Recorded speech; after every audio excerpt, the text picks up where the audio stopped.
Hey everyone, welcome back to the Ochakde show. I'm your host, Sachin Syal, and I'm a 16-year-old award-winning entrepreneur from the Bay Area. I'm the co-founder and CEO of 3doshas.com. If you're new here, this is a talk show or podcast where I interview entrepreneurs and inspiring individuals from all walks of life so we can learn from their stories and level up ourselves. The purpose of the show is to inspire you to go for it, which is what Ochakde means. Today's special guest is Arne Duncan. Arne is an American educator who served as the United States Secretary of Education and Chief Executive Officer of Chicago Public Schools. He's a lifelong resident of Chicago, and Arne is also the founder of Create Real Economic Destiny, a nonprofit aimed at reducing gun violence. Arne is also a board member at Schoolhouse.world, and a fun fact is that I'm a founding tutor at Schoolhouse.world, and my story at Schoolhouse was actually made into a documentary. I was involved in the very early days back in July 2020 and was one of the first tutors on the platform, and I'm still an active tutor today. And I also did my Boy Scouts Eagle project for Schoolhouse. We're a nonprofit with the mission of connecting the world with free peer-to-peer tutoring, and Arne is a proud supporter of us. I'm actually wearing the Schoolhouse hoodie right now, so yeah. And a fun fact about Arne is that he played professional basketball for years and was basketball buddies with President Obama.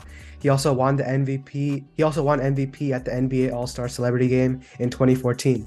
So, Arne, thank you so much for being here. Welcome to the show. How's it going? Doing great. Thanks so much for having me. I got to get a sweatshirt like yours. I like it. I got to figure out how to do that. Yeah, yeah. I'll try to see it, and I'll try to send you one. That would be pretty cool. Um, let's start. Let's start with the fun question. Given you played professional basketball, you got to tell me who's your favorite basketball player or team.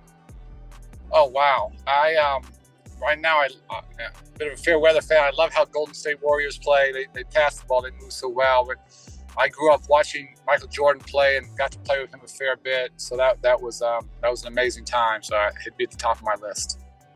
Awesome. Yeah, same here. I'm from the Bay Area, so I love the Warriors too. You're Um, spoiled. There. A good crew. yeah, yeah. All right, let's go on to the next question. What does it mean to be a U.S. Secretary of Education, and how does one get appointed? Well, it was an honor of a lifetime, and President Obama and I knew each other from Chicago and had done some education work together when he was both in the Illinois legislature and then when he became a U.S. Senator. And it was not a job I aspired to. As you said, I was running the Chicago Public Schools, had been doing that for 7.5 years. And my real goal was to do that for 10 years. So there's usually too much turnover in those jobs. But it's obviously a once in a lifetime thing when your good friend becomes president of the United States. And so it really wasn't the job or the title that attracted me. It was just being part of his team. And I knew what a transformational leader he was. I knew how serious he was about education. It was very personal for him. His wife, the First Lady Michelle Obama, grew up here on the South Side of Chicago. Great family, but neither parent was college educated. She and her brother went on to do extremely well, both first-generation college goers. So I just knew how passionate he was in this issue, and to be part of his administration, part of his team, working on this. That was literally the only job in the world that I would have left the Chicago public schools for. Nice. So what is it? You were the CEO of Chicago Public Schools. What does it mean to I know CEO is Chief Executive Officer, but what did you do and what was your role? Yeah, so we had 600 schools, about 400,000 students. My job was to do everything I could to attract great teachers, retain great teachers, support our principals. We worked really hard to do more early childhood education, get our youngest students off to a great start. Worked hard to increase high school graduation rates, and many of our students were first-generation college goers. Our district was about 85% minority and 90% students living below the poverty line. So for me, this work was critically important. It wasn't just about getting a great education. It's about giving people a chance to have upward mobility and enter the middle class. And if you're dropping out of high school, that's basically impossible. And if you only have a high school diploma, it's almost impossible. So really trying to make the goal for every student to be some form of higher education, be that four-year universities, two-year community colleges, trade, technical, or vocational training. So it's obviously not an easy job, but I loved every minute of it. And it was just a chance to try to impact, the kids across the city in my hometown was just a remarkable experience.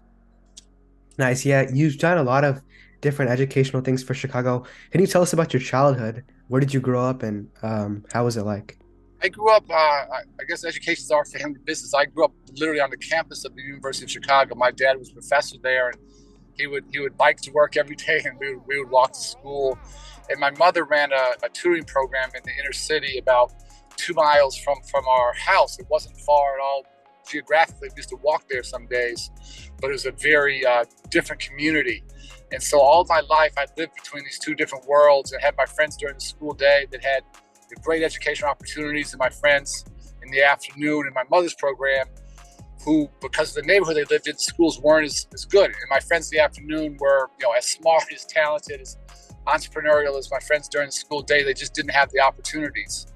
And my mother devoted her life to that work. She did it for 52 years. And just seeing those massive inequities, seeing how unfair that was, that's been my passion to try and bring an educational opportunity, give kids a chance, regardless of where they're born, regardless of what their family structure might be, regardless of the level of poverty in their community. Yeah, and that's also relates to Schoolhouse.world, and I know you're a board member there. We're gonna talk about that a little later. Let's talk about Chicago Cred. What inspired you to start Chicago Cred? Yeah, we're laser focused. This is the hardest thing I've ever done. It's the most heartbreaking, honestly, but also the most meaningful, I think. I'm just laser focused on reducing gun violence here in Chicago. Is an issue that has plagued me most of my life, unfortunately. I started losing friends to gun violence when I was a teen. I grew up playing basketball on the South and West Sides and had a series of older guys that basically protected me and gave me safe passage in and out of neighborhoods.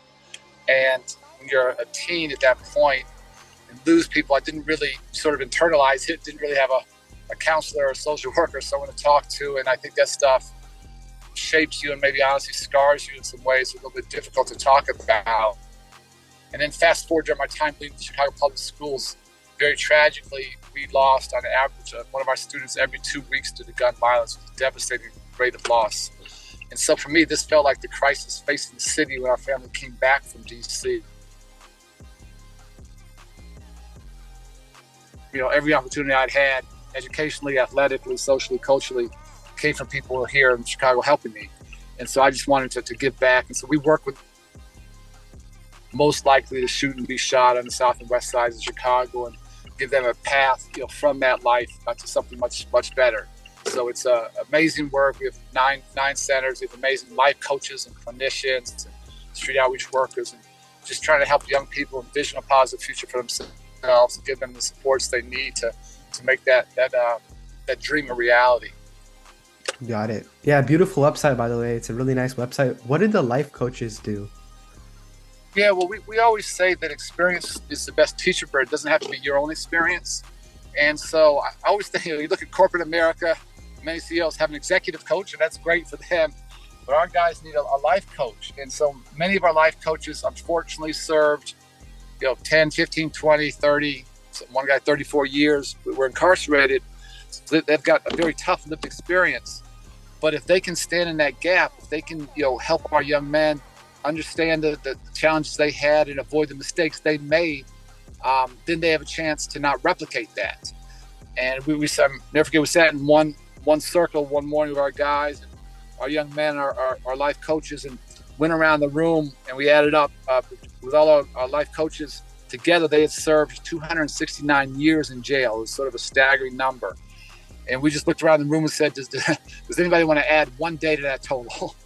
And obviously, no one did. And so having those life coaches who can be there, help our guys mature, help them learn to think before they act, handle their emotions, how to handle conflict on the street, and rather than escalating it, de-escalate it. They are literally saving lives every single day. Wow, that's amazing. I really like that. Let's talk about your book, How Schools Work, an Inside Account of Failure and Success for one of the nation's longest serving secretaries of education. Can you tell us more about that? Yeah, I just thought it was important. Writing a book is hard. I'm not going to write another one. It's a lot of hard work. It took a long time, but I just thought it was important just to get down, on paper, everything I had learned, successes, failures, both in Chicago and in DC. And one of the joys of my jobs in DC was obviously, traveling the country. I visited schools across all 50 states. I knew a decent amount about urban education, knew less about rural education. So spent a lot of time in rural America and Appalachia. I'd never been on a Native American reservation before, so spent a lot of time there. Focused on early childhood as well, higher education, trying to significantly increase access to college, make it more affordable with a big boost of Pell Grants. So just trying to get down on paper all the lessons learned, mistakes, failures, so that aspiring educators can learn, and they can agree or disagree with any specific policy, but just trying to be very, very transparent, very honest about what I've learned throughout that journey. Yeah, and the audience today is mostly teenagers. Do you think that's a good book for teenagers to read? Well, you gotta try it out with them and let me know. Give me some honest feedback. Okay. I hope that out. Okay, got it. And this is actually this is an interesting question. For including myself, actually, for high schoolers that wonder if the stuff they learn in school will even ever be used in the real world, what do you have to say? Yeah, it's a great question, and I think you guys will probably work in jobs that we can't even conceptualize, can't even imagine now. And so for me, it's not about preparing for this job or that job, but I think what's the nature of work today? The nature of work is solving problems. And how do you solve problems? You have to be able to think critically. You have to be able to express yourself verbally and on paper. You have to be able to work on diverse teams, and that might be locally, it might be within the country, it might be internationally. And so if you can solve problems, if you can help people get better, if you can provide good feedback, if you can think, that's what you're going to be doing the rest of your life, whatever you choose to do. And the more schools are helping you, put you in those positions where you are solving problems, you are working together, you are collaborating, then I think that's great preparation for the world of work. Got it. Yeah, I agree. And yeah. I mean, school. I like the school that I go to, and I'm part of Schoolhouse. I'm a tutor myself, so I think education is important, and I agree with you. These are the last two questions that I asked all my guests. Let's go with the first one. Is what's your best advice for teens? Wow, I would do just what you're doing. I'm just amazed at everything you've done. I just want to thank you for being a tutor, but just to follow your passions. And we all have a passion. We all have a genius, and it's not for someone to tell us what that is.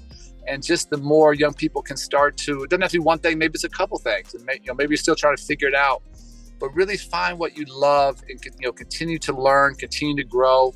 I've been lucky to have great mentors all my life, and I would encourage teens to find people who will help them grow and tell them the truth, tell them what they need to hear, and not just what they want to hear.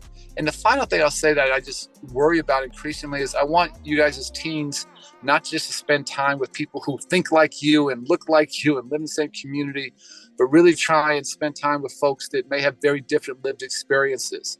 And we have to find ways to rebuild trust in our country. And I think when people become adults, it's probably a little bit late in the game, unfortunately. So I want you guys as teens to start to get to know each other. And again, you might not agree on everything, but long-term, we're going to need you guys solving problems together and not just sort of throwing rocks at each other. And so those would be a couple things that I'd ask your listeners to think about as they grow and mature.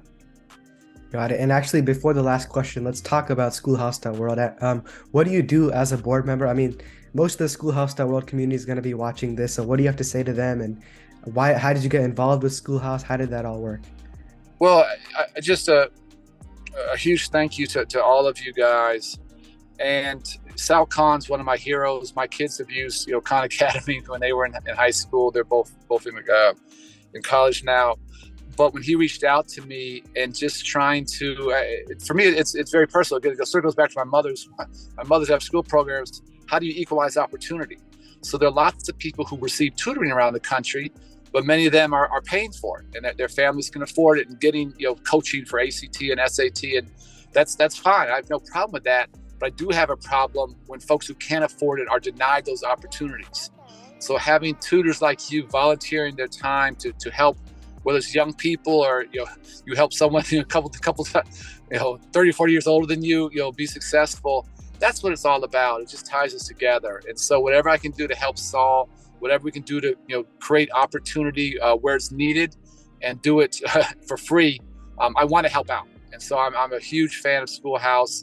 Love Drew who leads it, and whatever I can, whenever Saul calls, I just try and say, put me to work. Whatever I can do, I want to try and be helpful. Yes, and thank you so much for everything you've done at Schoolhouse. For listeners today, you should go and check out Schoolhouse.world. You can get free live tutoring, or you can become a tutor yourself. Okay, last question for today. What was your favorite part of being on the Ochakde show? uh, this is what I've done lots of podcasts. I think you're the youngest podcast host I've ever been interviewed by. So you did an amazing job. You play a good Oprah on the podcast.